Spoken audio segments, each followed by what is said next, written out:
You will say to this mountain, Matthew chapter 17, verses 14 to 21. This lesson constitutes the second part of a study on Matthew chapter 17, verses 14 to 21, a passage describing Jesus healing a boy with an unclean spirit. The last time, much of our attention was focused on verse 17, where Jesus said, "O faithless and perverse generation, how long shall I be with you?" Today we will explore the meaning of verse 20. In this declaration, Jesus promised a share in His power to anyone who has faith. "If you have faith as a mustard seed," He said, "you will say to this mountain, 'Move from here to there,' and it will move, and nothing will be impossible for you." Even if your faith is no greater than a grain of mustard seed, it has unlimited potential, and through God's power can make everything possible. This point is driven home with the hyperbolic analogy of moving mountains. When Jesus speaks about moving mountains, of course He does not literally mean moving mountains. He is speaking figuratively of great power. But notice carefully the sentence. "You will say to this mountain." Jesus does not seem to be just talking about a faith to move mountains. He seems to be pointing to a particular mountain. This mountain. Later in this lesson, we will take a closer look at this observation to see if we can learn something from it. Now, in understanding the Bible, we often have to go back to the historical context to ask ourselves this question: what did the people understand when they heard Jesus speaking about moving mountains? Was this an expression known to the hearers? Was there a saying in those days which used this kind of terminology?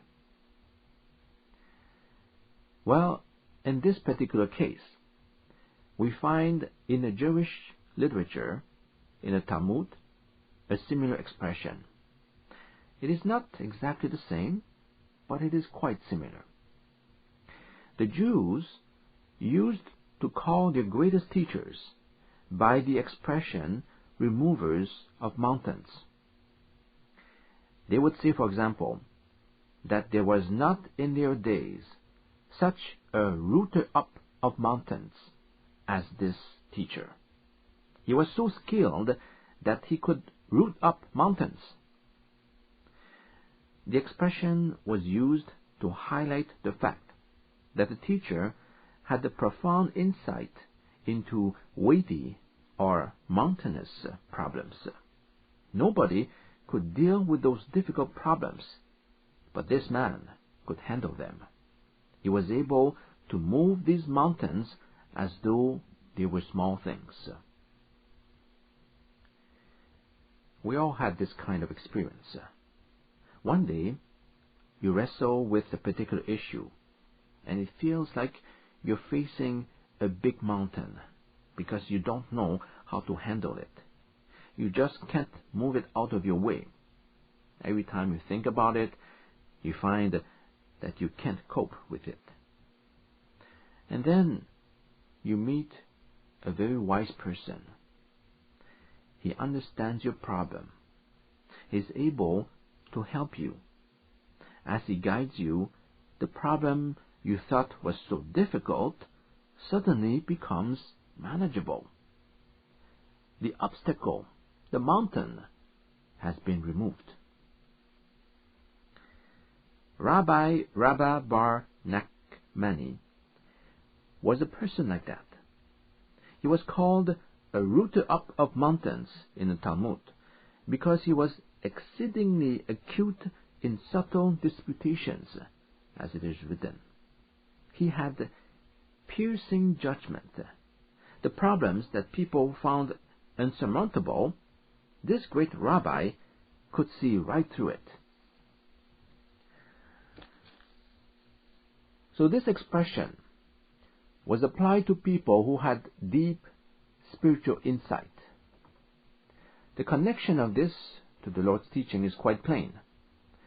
As you gradually realize in your walk with God, there's a close connection between spiritual insight and spiritual power. The person who lacks spiritual power is very often a person who lacks spiritual insight. The carnal man can hardly understand spiritual things, and he does not have spiritual power either. It is the spiritual man who has insight and perception in the things of God. It is also the spiritual man who is equipped with power. This is one thing. The other thing is that spiritual insight is closely connected with faith, with the purity of our faith, of our belief. Faith is a relationship expressed in a total commitment of ourselves to God. It is that relationship to God which determines the extent of our perception in spiritual things. A pure faith is linked with a good spiritual perception. Now, the image of moving mountains also links up with Old Testament passages. We have, for example, Zechariah chapter 4, verses 7 to 9. Who are you, O great mountain? Before Zerubbabel you shall become a plain, and he shall bring forth the capstone with shouts of grace, grace to it. Moreover, the word of the Lord came to me, saying, The hands of Zerubbabel have laid the foundation of this temple. His hands shall also finish it. Then you will know that the Lord of hosts has sent me to you. Who are you, O great mountain, before God's servant Zerubbabel? You are nothing. Who is Zerubbabel? When the Persian king Cyrus allowed the Jews to return to their own land, he appointed Zerubbabel governor of the colony. Shortly after his arrival to Jerusalem, Zerubbabel proceeded to lay the foundation of the new temple that he wanted to build. Soon, however, opposition arose. The adversaries of the Jews made an apparently friendly offer of assistance, but Zerubbabel rebuffed them. Then they wrote to the king of Persia to say that the rebuilding of the temple constituted a threat to his empire. The king accepted the accusation and stopped the work. Ezra chapter 4. How would Zerubbabel continue to build God's house when this great mountain, the kingdom of Persia, and all the other opposing people stood in the way? And so the prophet Zechariah said, Who are you, O great mountain, before Zerubbabel? God's servant will bring you down. You shall become a plain. And that is exactly what happened. The mountain was moved away, and the temple continued to be built. Isaiah is another prophet who used the picture of moving mountains. Isaiah chapter 40, verses 3 to 5. The voice of one crying in the wilderness, Prepare the way of the Lord, make straight in the desert a highway for our God. Every valley shall be exalted, and every mountain and hill brought low. The crooked places shall be made straight, and the rough places smooth. The glory of the Lord shall be revealed, and all flesh shall see it together, for the mouth of the Lord has spoken. The mountains will be moved away. The valleys will be lifted up, presumably by filling the mountains into the valleys. Why? Because a highway must be built for God. A highway from where to where? From Babylon to Jerusalem. Why? Because God's people are returning to Jerusalem. Here, Isaiah is prophesying the return of Israel to Jerusalem. You remember that the Jews were sent into exile because of their disobedience. Now God allows them to return back to Jerusalem. But there are many mountains, many obstacles that stand in the way. So God says, prepare a highway in the wilderness. Bring the mountains down. Level them into the valleys. Let nothing stand in the way of God's salvation. The whole world will then see the glory of God. It is interesting to see that the Apostle Peter addressed his first letter to the exiles in various places. Peter, an apostle of Jesus Christ, to the exiles of the dispersion in Pontus, Galatia, Cappadocia, Asia, and Bithynia. 1 Peter chapter 1 verse 1. The exiles are the Christian Jews scattered throughout the nations, dispersed from their homeland, Israel. But they are also the converted Gentiles. We Christians are here on earth as exiles, dispersed through the world and living away from our heavenly homeland, yet hoping someday to reach it. We have been delivered from captivity in the world, from Babylon, and we are returning back to the heavenly Jerusalem to meet with God. We are going back to Zion. Hebrews chapter 12 verse 22. Now that is salvation. Salvation is a process in which one is delivered out of the world and brought back to God. And through this process, God's glory is revealed to the world. But now, think about the path that the exiles had to take when they traveled from Babylon to Jerusalem. If you look at the map, you will see that as they approached the Holy Land, they had to face a big mountain, Mount Hermon. This majestic mountain has 3 high peaks, and it is snow-covered most of the year. And that is blocking the way of the exiles coming from Babylon. You see the point of what Isaiah was saying.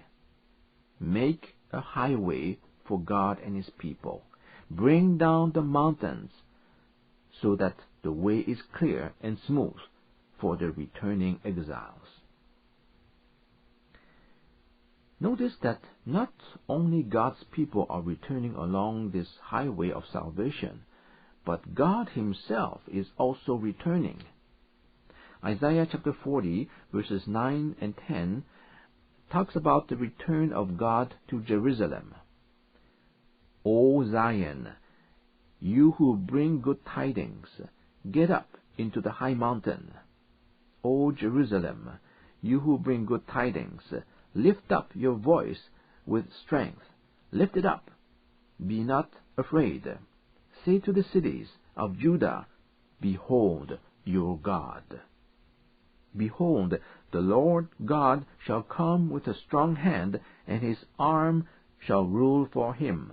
Behold, his reward is with him, and his work before him. Behold your God. Look, the Lord is coming. Prepare a highway, because God is coming. And this is exactly what we as Christians are looking for. We are moving to Zion, and God is coming with us. Therefore, we need to prepare a highway. But there are mountains that stand in the way, and they have to be brought down. What are these mountains? Let's go back to Matthew chapter 17, verse 20. Jesus said to his disciples, "You shall say to this mountain, move from here to there, and it will move." If Jesus had a specific mountain in mind, most likely he pointed to a mountain that was nearby. He just came down from the mountain where the transfiguration occurred. This mountain is described in Matthew chapter 17 verse 1 as a high mountain. The only very high mountain in the area is Mount Hermon. So when Jesus said, "this mountain," we have every reason to believe that he was referring to Mount Hermon. The second time that the Lord Jesus spoke about moving a mountain is in Matthew chapter 21, verse 21. He said, "If you say to this mountain, be removed and be cast into the sea, it will be done." Again, it is a specific mountain. But this time, it is a different mountain. If you read Matthew chapter 21, verse 1, you will see that it is the Mount of Olives. So two mountains stood in the path of the exiles who were traveling from Babylon to Jerusalem. The first one is the majestic Mount Hermon. The second one, much smaller, is the Mount of Olives. They blocked the pathway to Jerusalem, and they had to be removed, made low, in order to prepare a way for God. I believe that these two mountains have a spiritual significance. What does Mount Hermon represent? A lot of Matthew chapter 17 has to do with the power of the evil one. It deals with the question of demon possession and how to cast out a demon. The kingdom of Satan is the great mountain that stands between God and man's salvation. All the powers of evil are there to block the way of salvation. What about the Mount of Olives? In Matthew chapter 21, the focus is on the issue of unbelief, particularly the unbelief of Israel and its religious leaders.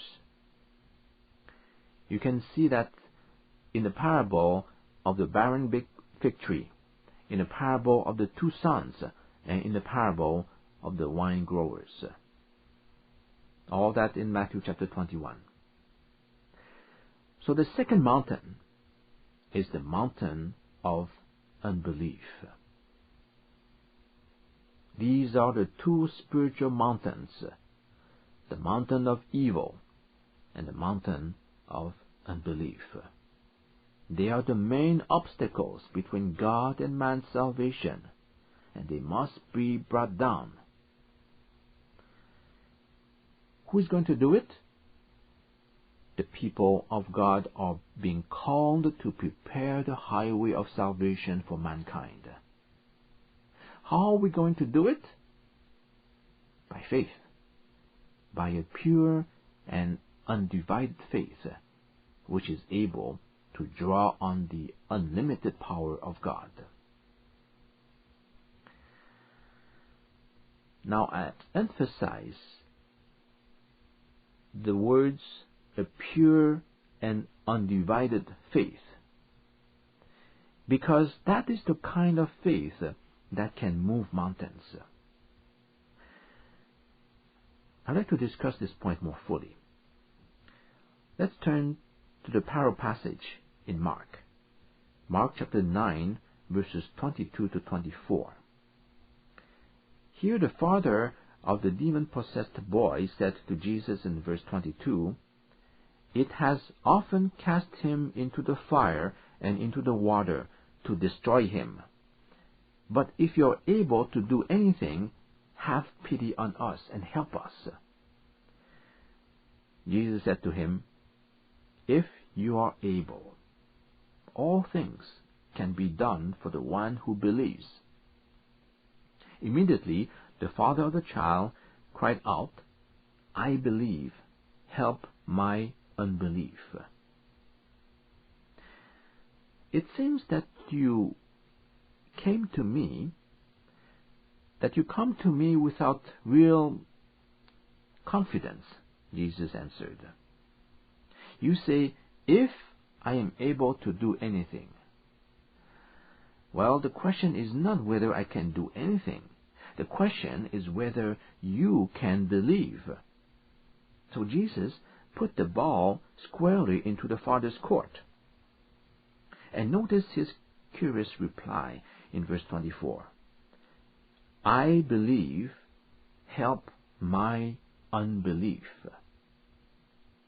I believe, but at the same time, I don't believe.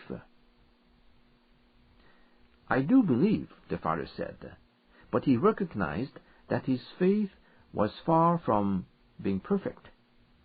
It was mixed with unbelief. It is possible to see that in very desperate situations. A person has tried everything, but nothing helped him. As a last resort, he turns to God. In his desperation, he is prepared to come to God even in unbelief. But we don't need to look at other people. We can just look at ourselves. Every believer, I'm sure, at one time or another, has found himself in this man's case, because our faith is imperfect. It is often weak and defective in its exercise. Personally, I find that it is somewhat easy to believe when I can get something out of the situation. Unbelief tends to set in when certain demands are required of me. And I also find that my unbelief often expresses itself in selfishness, in hanging on to the securities of this life rather than trusting God with a singleness of heart. The disciples asked Jesus, "Why couldn't we cast out the demon?" The Lord unhesitatingly answered, "Because of your unbelief." Matthew chapter 17, verse 20. Because you lack the purity of faith. It is still mixed with unbelief. Hence, when you tried to confront the enemy, you found yourself powerless. You couldn't cast it out. This is not to say that the disciples were entirely without power. They did have some power, but not in its fullness. They did have some faith, but they still had much to learn to keep it pure. Let us come to God in prayer and fasting, asking Him to help us overcome our unbelief. For we know that the pure faith is so able to bring God's power into operation that no mountain will stand in our way to bring our fellow man to salvation. one final point about faith. There's an aspect of this passage which emphasizes what a small amount of pure faith can do. The possibilities are limitless. If we have faith as a mustard seed, we can perform the most difficult undertaking. However, we are not told that if we have faith as big as a mountain, we can move mountains. Some Christians have a mechanistic approach to the works of the kingdom. They think that if you believe much, God will do much. And the reason God is not doing much for you and through you is because you are not believing enough. Well, this is not quite true. With faith, all things are possible, yes, but only within the sovereign will of God. The will of God always constitutes the final determinant.